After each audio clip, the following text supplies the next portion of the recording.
반갑습니다, 여러분. 2020년 1월 19일, 1월의 세 번째 일요일이에요. 어젯밤에 눈이 왔죠?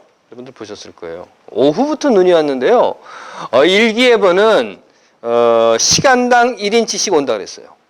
그래서 오후 4시부터 시작해가지고 밖에 나가지 마라 막 이랬습니다. 그런데 무슨 나중에 와서 보니까 한 1인치나 왔나 2인치나 왔나 그렇더라고요. 그런데 또 일기예보가 이런 게 나왔었어요. 12시 이후부터는 freezing rain이 된다. 눈 치워보신 분들은 아실 거예요. 눈이 쌓인 위에 프리징 레인이 와서 여기에 차곡차곡 적셔주면 이거 안 됩니다. 근데 사실은 오늘 제가 그 로드아일랜드 담임 목사 취임식에 가기로 되어 있었잖아요. 그러니까 눈이 온 위에 프리징 레인이 쌓이면 야, 이거 내일 치우려면 큰일 나겠다 싶어서 프리징 레인 온다 그래서 미리 눈을 치워야 되겠다. 그리고 치웠습니다. 열심히 치웠어요. 한밤중까지 새벽 1시까지 눈을 치웠습니다. 다 치우고 나서 아침에 일어나 보니까 프리징 레인은 무슨 프리징 레인 아무것도 안 왔더라고요. 일기예보가 틀린 거죠. 그걸 보는 순간에 저는 이런 생각이 들었습니다. 억울하다. 이렇게 야, 이거 참 억울하다. 하지만 억울했어도요, 다행이다 하고 생각을 했어요. 그런 경우들이 있어요. 우리들에게도 뭔가 열심히 했습니다. 시험 범위 1페이지에서 500페이지까지 하는 책을 한 권 탁 주고 전부라고 해가지고 죽기 살기로 책 한 권 공부를 다 하고 났더니 시험 문제는 앞에 10페이지에서만 나왔습니다. 어떤 생각이 드십니까, 여러분들은? 괜히 공부했다. 아니면 그래도 그 덕에 공부했다. 글쎄요. 여하튼 눈은 지난밤에 다 치웠고 덕분에 좀 늦기는 했지만 담임 목사 취임식에 다녀왔습니다. 자, 기도할게요. 하나님, 우리에게 닥쳐오는 많은 일들이 있습니다. 때로는 우리가 알기도 하고 때로는 우리가 알지 못하는 것들도 있지만 그것이 무엇이든지 간에 우리 삶이 한 걸음 더 앞으로 나아가는 힘이 되는 일들이 되게 하여 주옵시고 우리가 내일을 살아가는 지혜를 얻을 수 있는 일들이 되게 하여 주시옵소서. 아멘. 매뉴얼이라고 하는 것이 있습니다. 뭐 다 아시는 거예요. 심지어는 뭐 신발 깔창 하나를 사도 그 안에 따라오는 겁니다. 뭐 물론 다 읽지는 않아요. 또 워낙 글씨가 이렇게 작아가지고 웬만한 사람들은 그 잘 보이지도 않습니다. 그렇다 하더라도 매뉴얼이라고 하는 게 있죠. 뭐 간단히 얘기하면 다 아시는 대로 설명서입니다. 사용 설명서. 잘 읽어봐야 돼요. 그래야 그 기능을 제대로 활용할 수 있습니다. 물론 조립도 같은 것은요, 그 매뉴얼을 자세히 보고 따라서 조립하지 않으면 기능을 제대로 활용하지 못하는 것이 문제가 아니라 아예 기능이 작동되지 않기도 합니다. 혹은 뭐 그럴듯하게 조립은 됐어요. 이렇게 딱 조립이 되어 있는데 언젠가 어디에선가 삐그덕거리다가 부서지기도 합니다. 그런데 솔직히요, 저도 한민족이지만 이 한민족이 매뉴얼을 잘 안 봐요. 워낙에 그 머리들이 좋아서 그런지 모르겠지만 뭐 탁 받으면 무슨 생각이 드는가 하면 매뉴얼을 읽을 생각보다는 이건 할 수 있어. 내가 다 알아. 그리고 이제 조립을 시작을 한다는 겁니다. 그래서는 서랍 달린 책상을 하나 다 조립하고 나니까 나무판이 하나 남고 나사가 5개 남는다. 뭐 이런 거예요. 당장은 그럴듯하게 이제 서 있고 보기 좋다 하지만 언젠가는 반드시 문제가 생깁니다. 물건을 조립하는 것뿐만 아니라 우리 삶에도 매뉴얼이 있다고 저는 생각해요. 그런가 하면 예수에게는 매뉴얼이 없었을까요? 예수에게서도 삶의 매뉴얼이라고 하는 것이 있었다고 저는 압니다. 뭐 여러 가지 이야기는 할 수 있을 거예요. 예수의 매뉴얼. 하지만 제가 생각하고 있는 예수의 매뉴얼은요, 그 기본이 예수가 시험을 받았다고 하지 않았습니까? 그 시험 받는 세 가지에서 출발하는 것이 아닌가 생각해요. 첫 번째 시험은 이런 것이었어요. 물론 순서가 마태와 누가가 좀 차이는 있지만 하여튼 세 가지입니다. 첫 번째는 이런 거예요. 누가에 따르면 돌더러 빵이 되라고 해라 이런 거예요.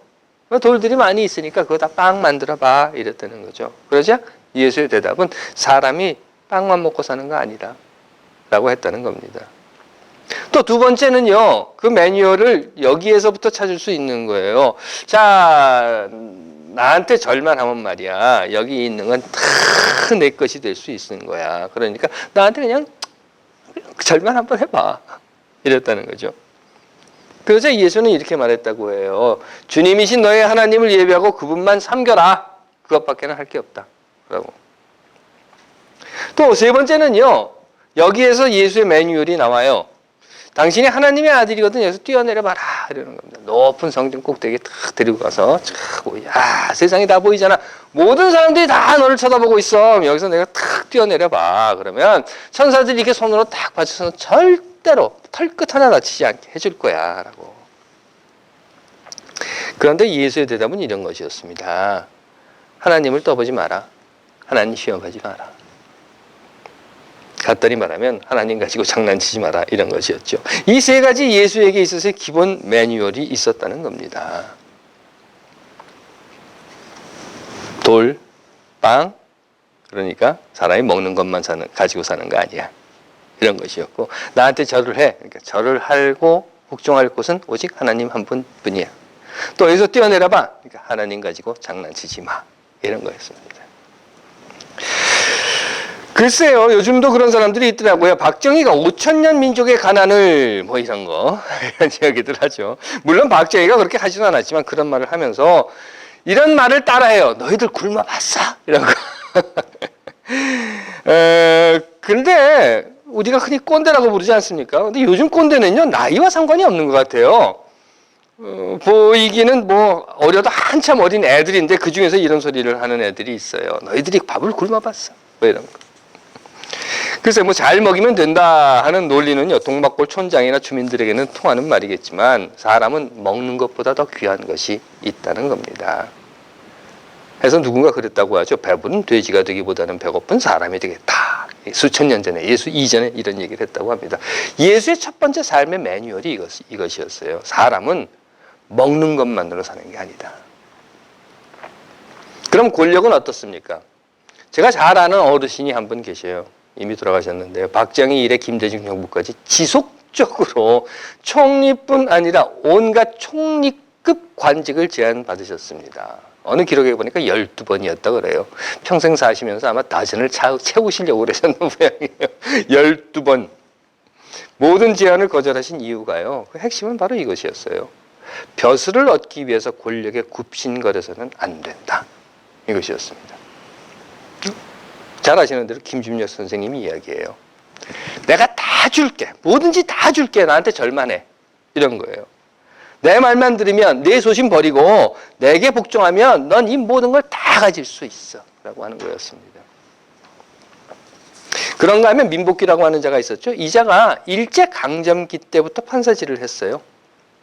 그랬던 자인데 해방이 되었고요. 해방 이후에 이 자는 검찰총장, 법무부 장관, 뭐 대법원장까지 합니다. 이 자가 대법원장을 할 때 인혁당 사건이라고 하는 일이 벌어졌어요. 여러분들 들어보신 이야기입니다. 그리고 피의자들의 상고를 기각해버립니다. 상고가 기각되자마자 8명의 무고한 목숨은 살해당합니다. 사법살인이라고 지금도 불리워요. 당시가 박정희 때였거든요. 그 사건 이후에 6대 대법원장을 연임하면서 초대 대법원장이었던, 그러니까 대한민국 정부 역사의 초대 대법원장이었던 김병로라고 하는 사람이 있는데 그 사람보다도 10개월이 더 많은 10년 2개월 동안 대법원장을 하면서 역대 최장수 대법원장이 됩니다. 물론 박정희 이후에는 전두환에게 붙습니다. 그리고 뭐 국정자문회 위원이 되고 국민훈장 무궁화장까지 받아먹고 94살에 죽습니다. 그의 삶의 매뉴얼은 무엇이었을까? 최고의 권력은 주인자 앞에 절만하면 모든 건 다 내 것이 된다. 라고 하는 것이 아니었나 싶어요. 그래서 일제에게 절을 했고 이승만에게 절을 했고 박정희에게 그리고 전두환에게 절을 했습니다. 그리고 저들이 시키는 것을 그대로 했습니다. 글쎄요. 저자의 뱃속에는 과연 쓸개나 간 같은 것은 있을까 하는 생각이 들기도 합니다만 예수의 말입니다. 하나님께 경배하고 다만 그를 섬겨라. 오직 섬겨야 할 대상은, 머리 숙여야 할 대상은 정의와 자유, 공의라는 존재.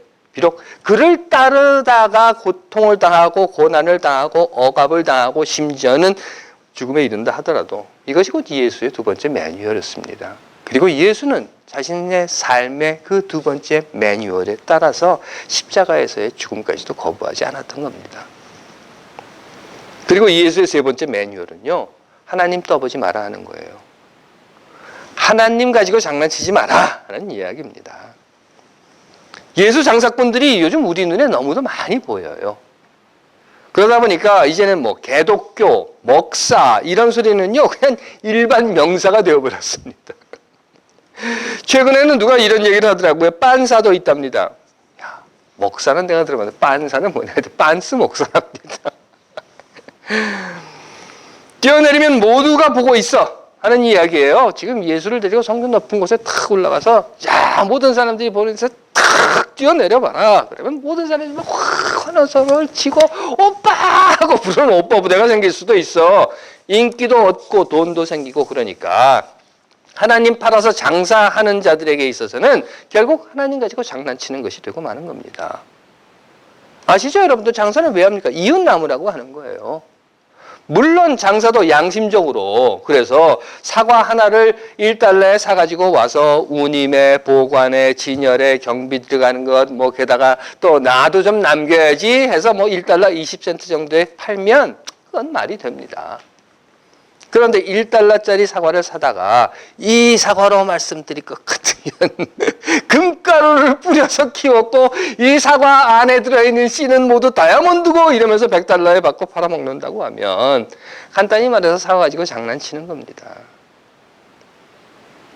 하나님은 그런 분이 아니시기에 이 하나님으로 말씀드릴 것 같으면 하면서 제멋대로 하나님을 주물럭주물럭 대가지고 사기쳐서 잔뜩 부풀려서 그 이득을 남겨 먹으려고 하는 것. 그래서 인기를 얻어야 하고 그 이득을 얻기 위해서 또한 뭐 모든 사람들 앞에서 큰 소리도 쳐야 하고 그를 통해서 더 많은 돈도 벌어들인다라고 하는 것.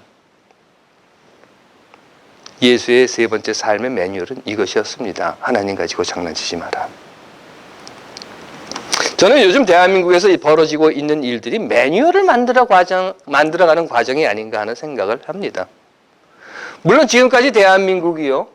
1945년, 46년, 47년, 48년 이렇게 되면서 1919년에 대한민국이 건국돼서 1948년에 정부가 세워지는 그 이후까지, 지금까지 매뉴얼이 없었던 건 아닙니다. 있었습니다. 국회도 경찰도, 검찰도, 행정부도 다 매뉴얼을 가지고 있었습니다. 여러분들도 직접 경험해 보신 거예요. 교육의 매뉴얼. 그래서 이런 거 있지 않습니까? 대입제도. 야, 참 하도 바뀌어서 요즘은 그 이름이 뭔지도 모르겠어요. 예비고사, 본고사, 뭐 또 뭐가 있었죠? 뭐 이런 것들 있다가 뭐 하여튼 이렇습니다.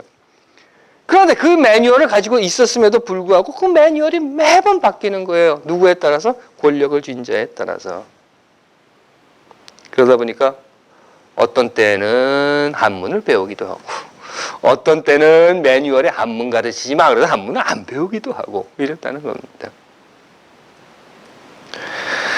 하긴 뭐 심지어 박정희는 헌법도 자기 마음대로 바꿔버렸으니 말이죠.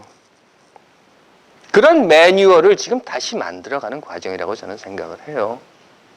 그래서 국회는 이래야 되는 거야. 이 매뉴얼에 따라야 하는 거고 검찰은 경찰은 그리고 사법부는 이 매뉴얼에 따라야 해라고 하는 것을 지금 만들어가는 과정. 그러면서 더 중요한 것은 이렇게 만들어 놓은 매뉴얼을 지키지 않은 자에 대한 처벌은 이것이다 라고 하는 것을 분명히 하는 것. 하나님께서 사랑하시는 여러분 이야기를 들으니까 이번 토요일이 음력설이랍니다. 그래서 새해가 한 번 더 오네요. 어떠십니까 여러분? 여러분들은 여러분들의 삶 속에 삶의 매뉴얼을 가지고 계십니까? 글쎄요. 무엇이든지 가지고 계시면 내가 가지고 있는 삶의 매뉴얼이 과연 이 예수가 이야기한 매뉴얼의 기본과 어떤 관계를 가지고 있는가, 맞는가 틀리는가 하는 것들을 한번 생각해 보시고 혹시 없으시다면 2020년 새로 오는 새해에 여러분들의 매뉴얼을 하나씩 만들어 보시면 어떨까 하는 생각을 해봅니다. 하나씩 만들어 보십시오. 단 여러분들의 매뉴얼을 만드실 때는 예수의 매뉴얼이 무엇이었는가 기억하시기를 간절히 바랍니다. 기도하겠습니다. 하나님, 오늘 살아가는 우리들이 어떻게 살아가야 하는가 하는 모습을 다시 돌아보게 하옵소서. 예수께서 사셨던 그 삶의 모습이 우리에게 어떻게 지금 비춰지고 있는가? 또 우리가 그 삶의 모습을 따라가고 있는가? 다시 한번 살펴보고 우리의 삶을 돌아보는 새해가 되게 하여 주시옵소서. 아멘.